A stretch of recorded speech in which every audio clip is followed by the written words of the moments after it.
Qorbobo qayerdan paydo bo'lgan? Qorbobo bitta joydan yoki bitta odamdan chiqmagan. U bir nechta qadimgi shaxs va afsonalar qo'shilib paydo bo'lgan. Bir Avliyo Nikolay asosiy manba. Qorboboning eng mashhur ildizi Avliyo Nikolay. U IV asrda yashagan, taxminan 270-343 yillar. Hozirgi Turkiya hududida Mira shahri yashagan. Juda mehribon, kambag'allarga yashirincha yordam bergan. Kechasi sovgani yashirin tashlab ketgan. Muhim. Avliyo Nikolay qo'rqinchli bo'lmagan, lekin tunda yashirin kelish odati shu yerdan chiqqan. Ikki qadimgi Yevropa va Skandinaviya ruhlari. Bu yerda ish dahshatli tomonga buriladi. Qadimda Yevropada odamlar qish, sovuq, qor, olim ni ruhlar bilan bog'lashgan.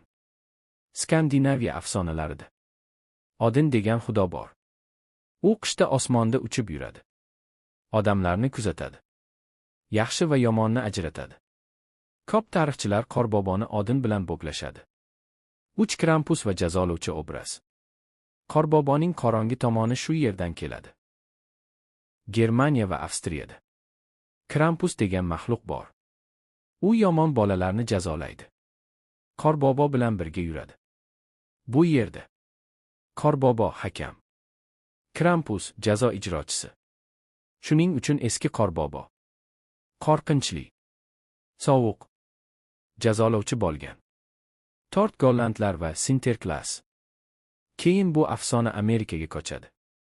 Gollandlar Sinterklaasni olib borishadi. Bu so'z keyin Santa Clausga aylangan. U kemada keladi. Bolalarga sovg'a beradi.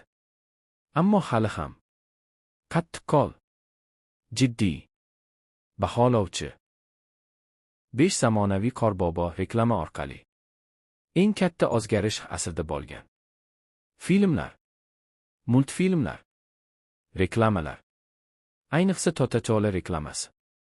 Natijada qizil kiyim, kulgi, mehribon qariya. Qo'rqinch yo'q.